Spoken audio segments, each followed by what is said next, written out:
We're going to be calling on someone to speak to us.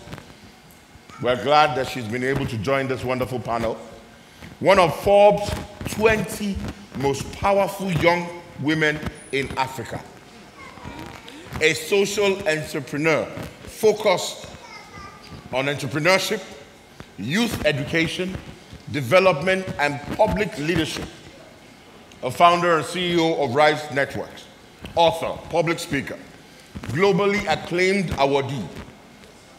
Her works as a devoted mentor to hundreds of young people in business, politics, non-profit, and tertiary institutions across Africa has earned her global recognition beyond Nigeria. And a panelist at the Agenda Nigeria 2.0. Make welcome Toyosi Akerele-Ogunsiji as she delivers a keynote address to everyone concerning the subject matter of Beyond Rhetoric. Please make her welcome once again. Engaging the power of youth as a key pivot of sustainable nation building.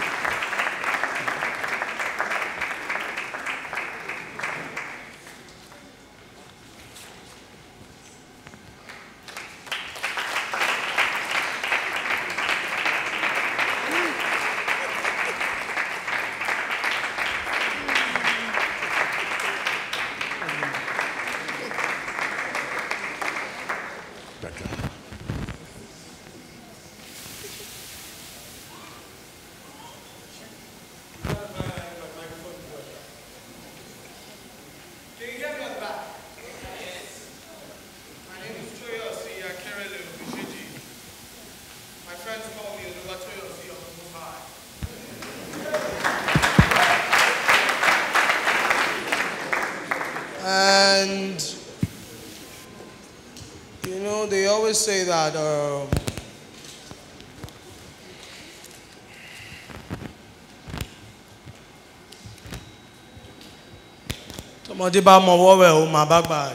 so I consider it an absolute privilege to be sharing the podium this afternoon with a couple of people I consider my fathers, my uncles, my mentors, my mothers, and my brother. Uncle Tonya has been like a father to me over the last 11 years. Please give him a round of applause. I would not be standing before you if people like him didn't see the potential in a raw, rough young woman like me many years ago. So every time that I have the opportunity to share a platform with him, I think last time was in Calabar in July 2018. I consider it an absolute privilege, and Uncle Larry has done remarkably well with guiding me, always trying to pull me back to remind me that as passionate as I am about Nigeria, I must never forget the place of Christ in my journey. So I thank you very much. Thank you, Larry.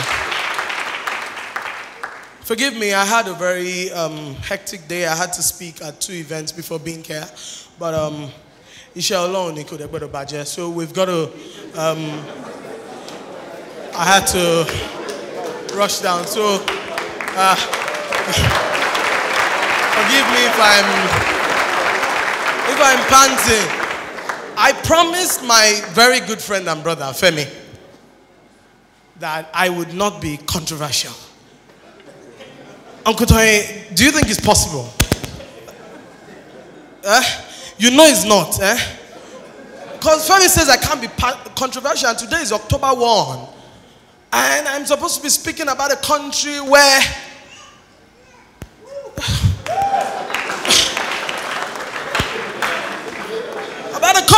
SARS is killing young people like you and I, but you guys are trending Thatcher, free Thatcher on Twitter and Instagram. And you don't want me to be controversial.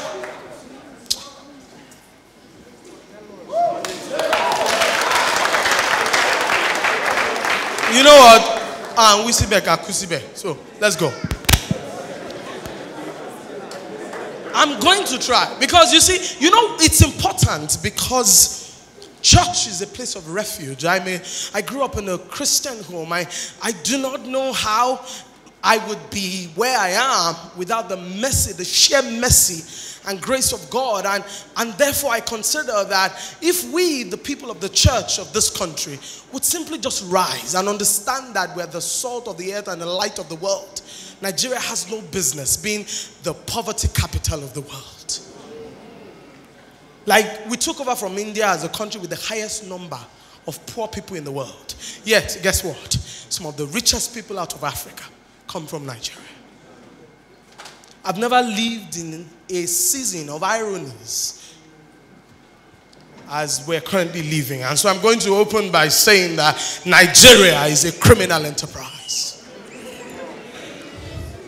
And I call it a criminal enterprise because this is Nigeria, where polling booths get to the remotest villages during elections, but water, electricity, and basic amenities never get to these places.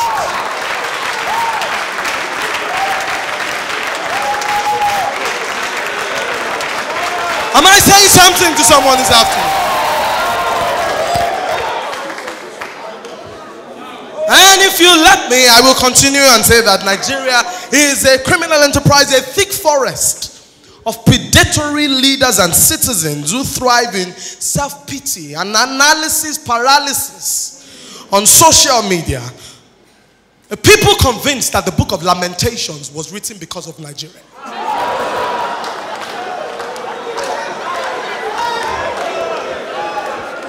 And I will continue.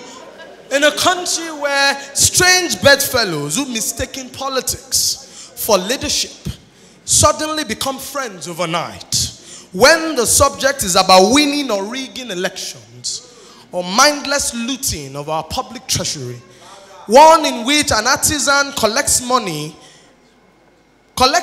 than the market price for the repair of a vehicle, purchases the fake part of that vehicle, fixes it 3 times, and when his client complains, he says, "Madam, that's so in Iboduam."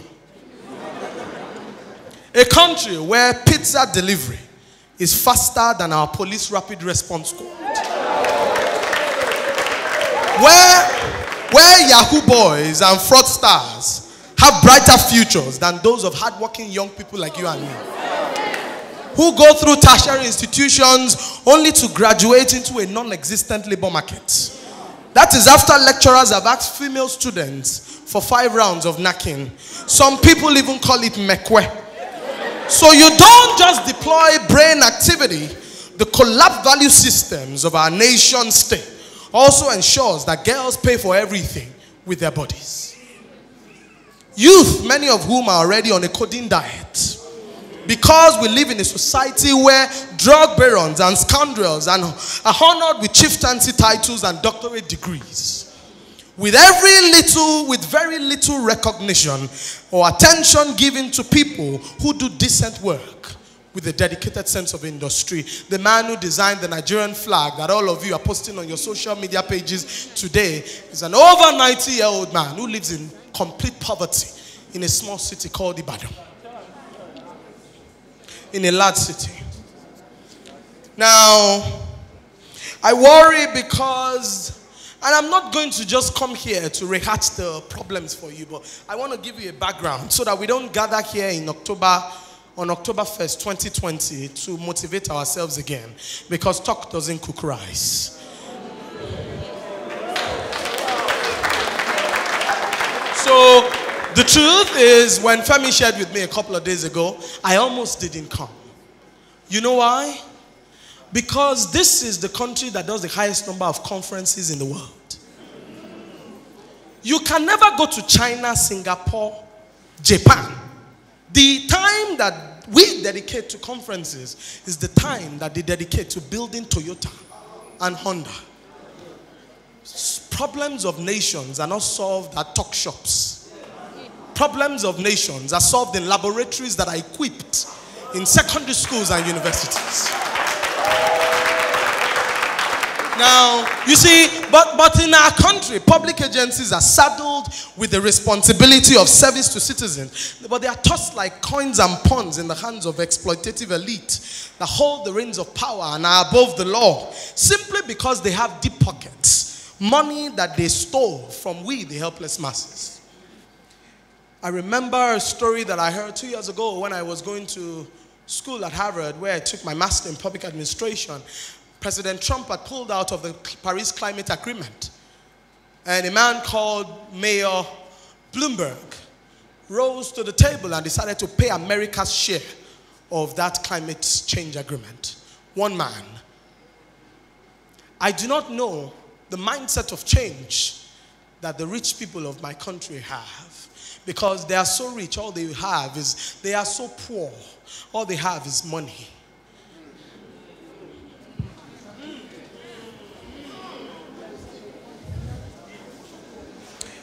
You know, I remember the story of when the China Civil Engineering and Construction Company wanted to recruit young people to train them in China in transportation engineering. They wrote to a particular minister, and he didn't know that the permanent secretary had placed the advert.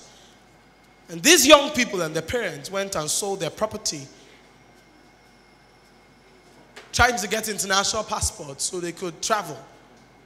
But guess what that minister did? He shared the letter between his fellow ministers and told them to nominate their own candidates.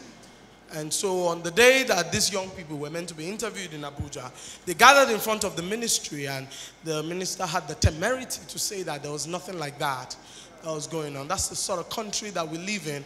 And Nigeria is 59 today. Life expectancy rate in Nigeria is just a little bit close to that. It means that if your parent is above about 50 or 51, they are already doing overtime. Because my friend Ayo Shoguro wrote a book, Everything in Nigeria is Going to Kill You. And as I was just sitting, listening to the brilliant speeches of these people, I couldn't think of any other thing else but to leave you folks this afternoon with something that I want to be able to define as the global competitiveness of young people. Now, every time you get on your mobile phone and you sit on the internet, you are not competing against the young person in Ibadan, in Kano, Kaduna, or Abuja. You are competing with the young people in Ghana, in South Africa, in Kenya, in Singapore, in Malta. Countries where young people are obsessed with their mobile phones and they're browsing on their phones, and a nation realizes that their millennials are dying because they're always looking down on their mobile phones while crossing the roads. You know what they did in that country? They removed the traffic lights from facing the cars and put the traffic lights on the roads so that the red light can beep into your eyes. And that way, that country reduced millennial accidents by 49%. Now, 2 years ago, the Prime Minister of the UAE sponsored about 25 of us from the Harvard University Emirates Leadership Program to go and understudy the public policy frameworks of the UAE. By the way, that country has the youngest Minister of Youth, a 22-year-old Shamal Mazrui. But in Nigeria, people are saddled with the responsibility of making policies for a future they are not going to be part of. So they do not just take away our privileges as young people.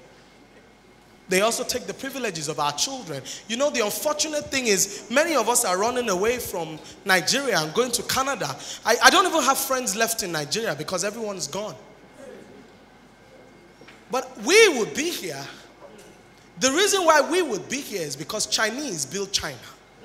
Americans built America. Take a look. I would rather be the first version of myself than be the second version of somebody else. And if you are a student of history, you would know that countries like America, for example, I wanted to play a short video. I don't know if they have it. But Tim Cook said, Tim Cook is the CEO of Apple. He said that if he walked into America and tried to find software engineers, by the way, you know Apple is the most valuable brand in the world, right? So he says if he walked into a room in America and tried to find software engineers, he would fill a conference room. But if he needed to find software engineers in China, he would fill football fields. He said that we call China a cheap economy. That's why people abuse you and say your phone is chinko.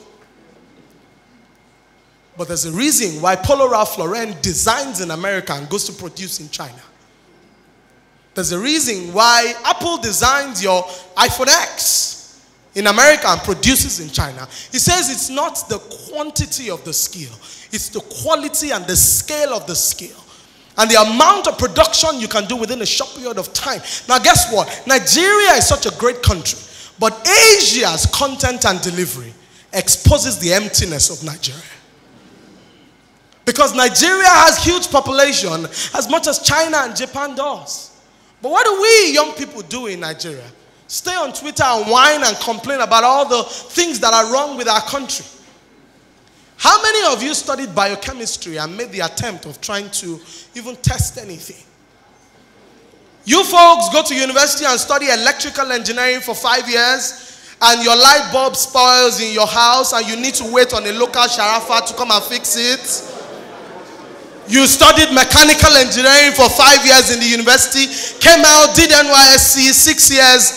In addition to strike, you probably spent 8 years. Then you put your wife and children in the car on a picnic, and your carburetor dies on 3rd Milan Bridge, and you leave it and tow it. You are the problem of Nigeria. And you leave it and tow. But guess what? It's not your fault. It is because the curriculum my father was taught with accounting in LASU in the 1970s is the same accounting they are teaching you. An accounting that does not help you compete with the secondary school students in Ghana. Do you understand the scale of the problem? That our global competitiveness as a generation is what will drive sustainable economic growth for Nigeria. You can complain about the government all you like, but nations are not built by governments. Nations, listen, our government is irresponsible. Yes, we know that at different levels. I mean, we've seen governors pack money and put it in their pockets, in their agbadas. Right? But tell me how that affects you in Lagos. Why is it your business to spend 4 hours trending? You people are the ones who trend hashtags during elections. You are the ones who collect cheap money and trend hashtags for criminal politicians. I said it at an event one day that if a governor walked into a room, I won't rise to do a standing ovation and I won't clap. He's my employee. My vote put him in office. It is me who should be sitting and the governor is standing. His salaries are paid for my taxes. He's driving a Jeep because I pay my taxes. Guess what? Did you see the photograph of Governor Ambode a few days after May 29? He was at the airport with his backpack on the back, like you and I. Yes. Take away all the paraphernalia of office. Some of those governors cannot light a candle to you and I. And every time you run into a governor, don't take selfies. A system that does not demand mandatory accountability from its leaders has failed. And you and I are the ones who embolden these leaders to treat us the way they do. Why are you taking a selfie? Are you going to show it at the airport and you're going to get a visa? What do you need it for? Your father's pension has not been paid. You run into the governor, you take a selfie. The thunder that is going to fire you.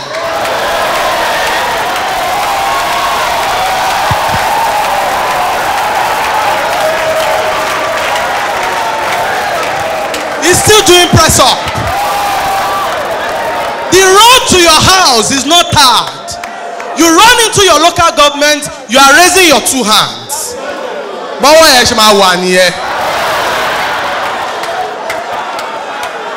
Your mother has been working in civil service. Because she's refusing to sleep with someone, she's not been promoted. You run into your deputy governor, you are hailing him.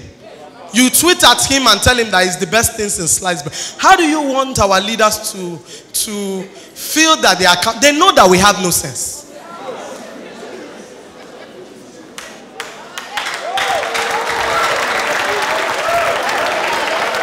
Let's go.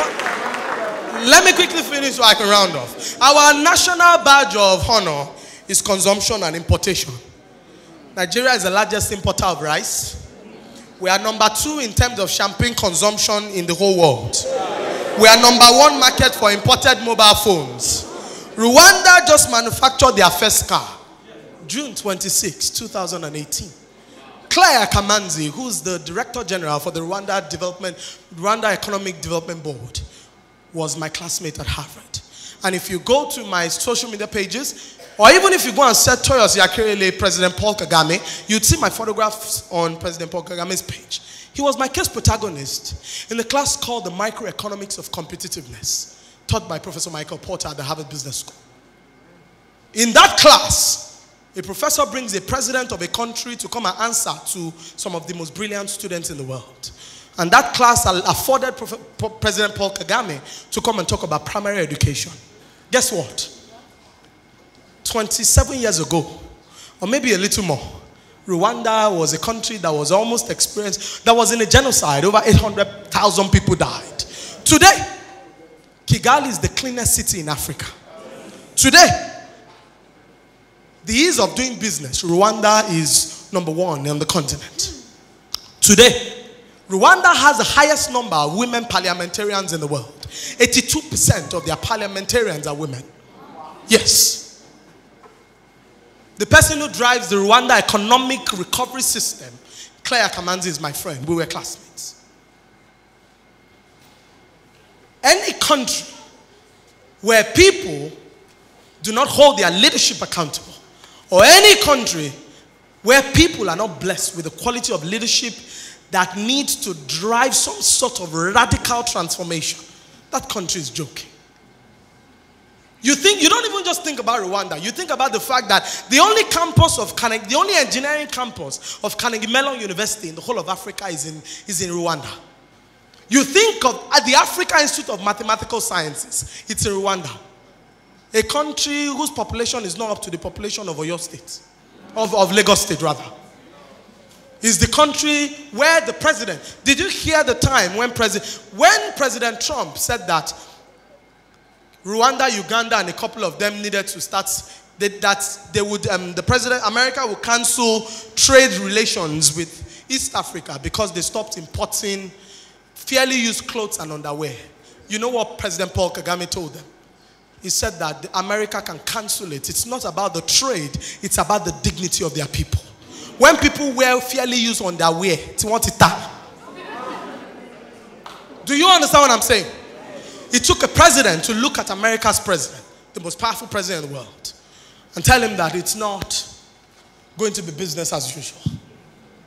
Now, you young people are studying courses that you are not going to find jobs with. Could they shake me? Because the jobs that you are being trained for today, do not align with what we call the jobs of the future. There's something that's going on that's called the future of work and the 4th industrial revolution. The first industrial revolution was steam. The second one was manufacturing. The third one was internet and mobile technology.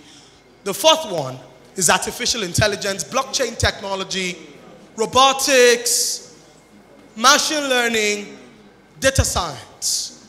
If you have a data science skill in the world today, your entry-level salary is $60,000.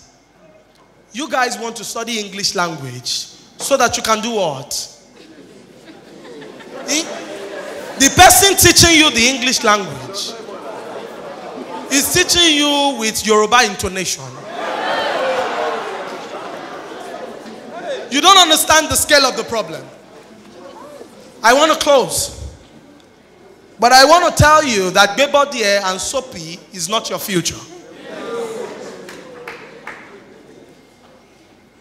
Because that's what I see you young people preoccupied with. And the truth is, you see, I'm 35. So I'm still one of you. It's a privilege that I'm the one standing. I probably would have been in the crowd listening. I don't think that I'm extraordinary or I know anything different from you folks know. But I want to quickly talk about the future of work and the 4th industrial revolution. There are 4 things that make any country powerful. The first one is population. The second is economy. The third is technology. And the 4th is education. The quality of education you get in Nigeria today with your mobile phone and the internet Many of you can get full education. I'm 35 and I consider myself well educated. But only last week, I enrolled with the London School of Economics to start studying data science for management. Why? Because I realized that we've just opened the RISE Labs, the first artificial intelligence-powered learning, research, and work readiness center in Nigeria. And the plan, and we've just finished building Ishe the Job Bot. And Ishe the Job Bot was, we got into the final track for the UN AI for Good in Geneva in March this year. And what Ishe does is it's a machine learning, it's a chatbot.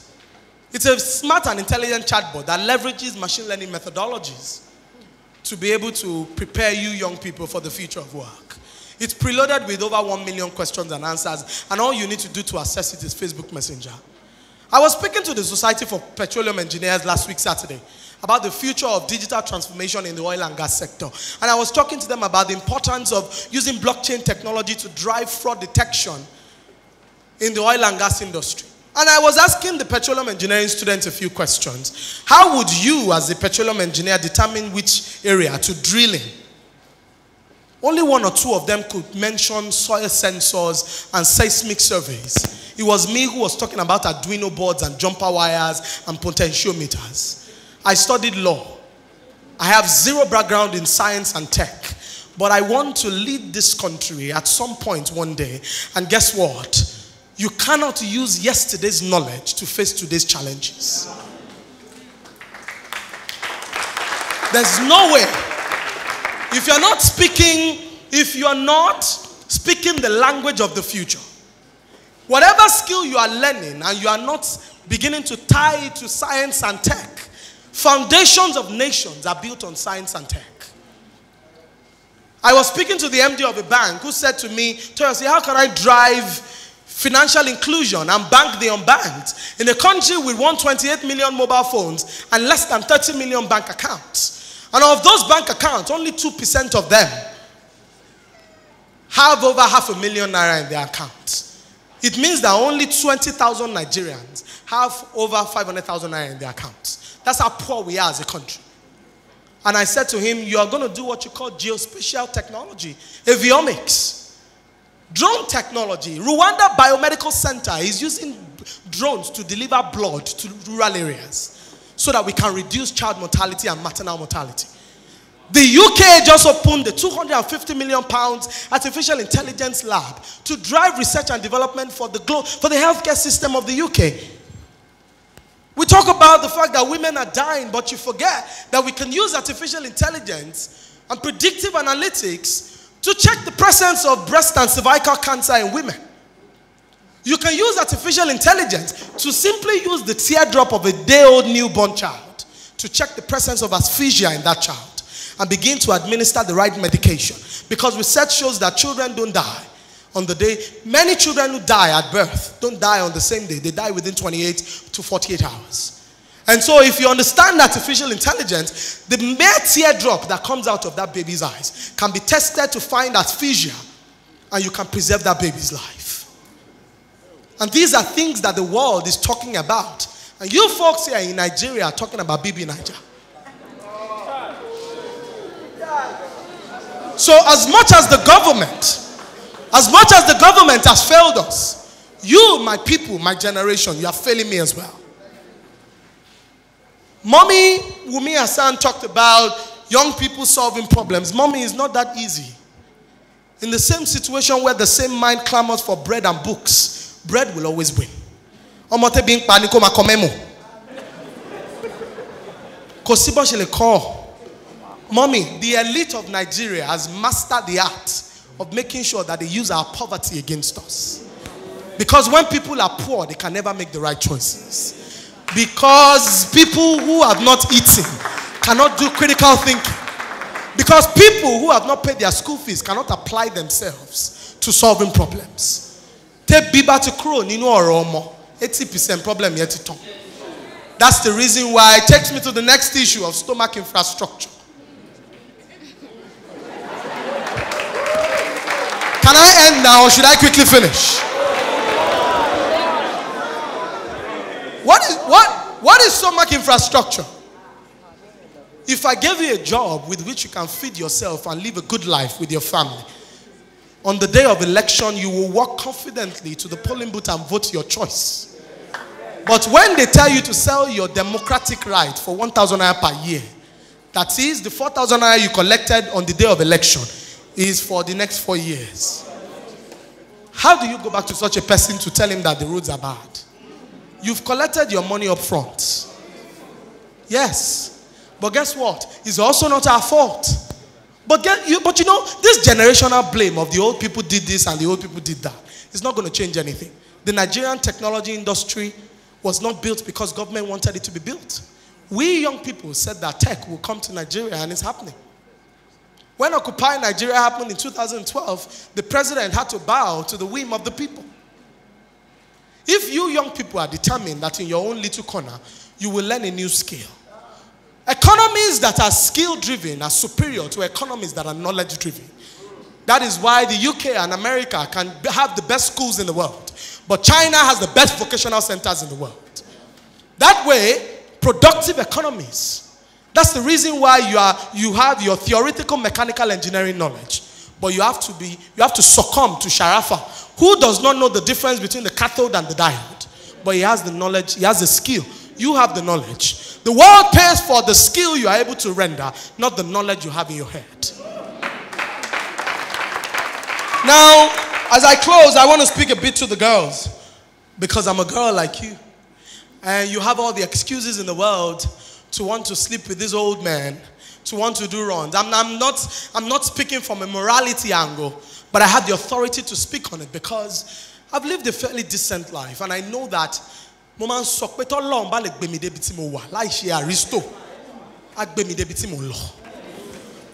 see, the man who you need to sleep with to get money is not a blessing.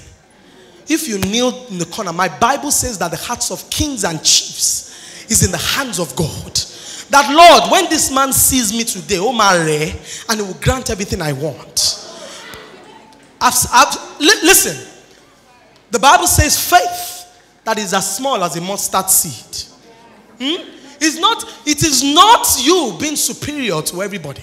It is you having faith that you carry something, and that the grace in you cannot succumb to mere immorality. I want to speak to the girls. Some of you who are obsessed with studying courses like nursing and catering and hotel management. I don't understand. Because I'm seeing girls, tell you what, situations where when girls go and study engineering, they change the entire landscape of engineering. Do you know that the 3 people that designed the mathematical framework that sent the first American to the moon, 3 of them were all women? If you've watched Hidden Figures, have you seen that movie? 3 of them were all women. Any country where women are sidelined, and that is part of Nigeria's problem. And when we talk about today being Independence Day, one of the ways Nigeria will truly attain independence is to begin to recognize the importance of women. Because women are listen, we're a country of, this is Nigeria, 100%. But we decide just out of sheer inanity and stupidity that we'll function at only 50%. So I decide to move with only 1 leg and 1 arm. I decide to move with only 1 leg and 1 arm. See how fast I can walk if I decide to use the whole of my body. That's what happens when you understand that women play a critical role in the development of any nation. Anytime, and look, people are going to give you the excuse of women that failed in government. They will tell you that, oh, Dezani stole money. Oh, this one did that. Tell them that for every woman who stole, 250 men stole before her. And that society cannot raise the standards for women higher than the standards of men. Women were first human beings and legitimate members of society before we were women. And I want to speak to the girls. You don't deserve that position of authority. You don't deserve that privilege. You don't deserve that admission or scholarship just because you are a girl. You deserve it, and you should get it on the strength of your character, your competence, and your capacity. If you don't have any of those 3, I will vote for a man above you. Because what I want is a better country. It doesn't matter who is leading. However, Nigerian women who wear anko and dance during political rallies. I've never heard of a quote by Madeleine Albright that says that there's a special place in hell for women who don't support other women. Let me close.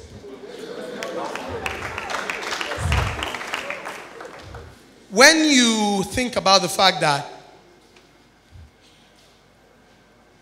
robots are already doing the jobs that you want to do, there are 2 countries in Nigeria. One of them is one of the 2 biggest fast-moving consumer goods in Nigeria, consumer goods company.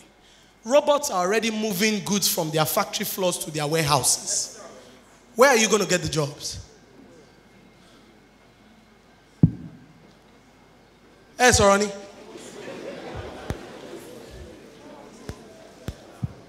The UAE is already celebrating the export of their last barrel of oil. They are already focusing on generating 30% of their GDP from tourism. And that country is prioritizing women and youth leadership. If young people are not given a chance to lead Nigeria, we're going to keep functioning at half measure. But it's not the quality of young people that we see on Twitter and Instagram. Young people who send nudes to married men to be able to buy iPhone X. Or young boys who prefer to do Yahoo to be able to live lives that they are not up to. But I will close by saying that young people must run for office. That 2023 must be an issue of if it is anything about us, without us, is not for us. And if you just simply think about the opportunities that are taken away from us as a generation, about how Winston Udeaha, if you've ever seen designers like Gucci, YSL, Jimmy Choo, the biggest designers in the world, do you know where that leather comes from, sir? A small city in Nigeria called Kano. A big city. Winston Udeaha pays his staff about £120, just less than 60,000, to use chemical to clean goat skins in Kano. A man called Monaldo Morelli comes from Italy to buy the leather skins and takes it to Italy. Comes from the UK, takes it to Italy and resells it to the biggest designers. Winston Udeaha's factory in Kano is not painted. Monaldo Morelli turns over 300 million pounds a year. Just the power of sheer vision, the power of sheer understanding of the fact that science and technology is what lays the background for the sustainable growth of any country. And Redeemed Christian Church of God should be celebrated for putting together a program like this one.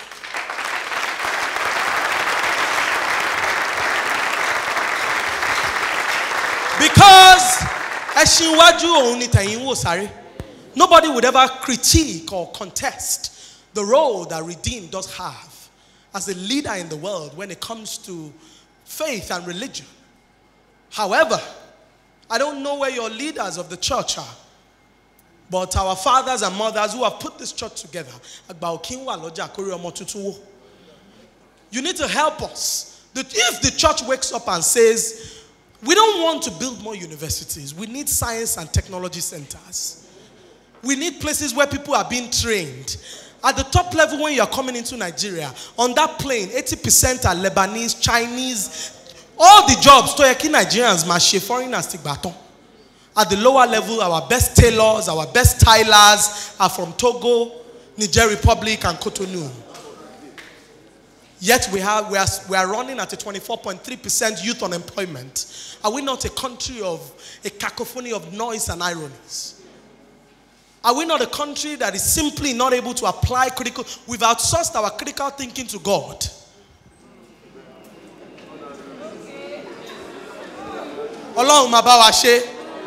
One of the lines I hate the most in this country is "it is well."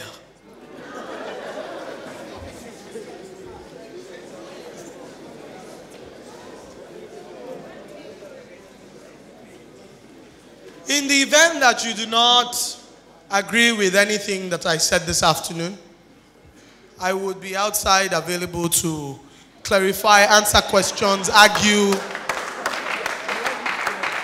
And I have angels around me. So Teba drove the mini bus stop. It doesn't also matter. But if you ask me for any advice this afternoon, I would say number 1, read. Number 2, have a PVC.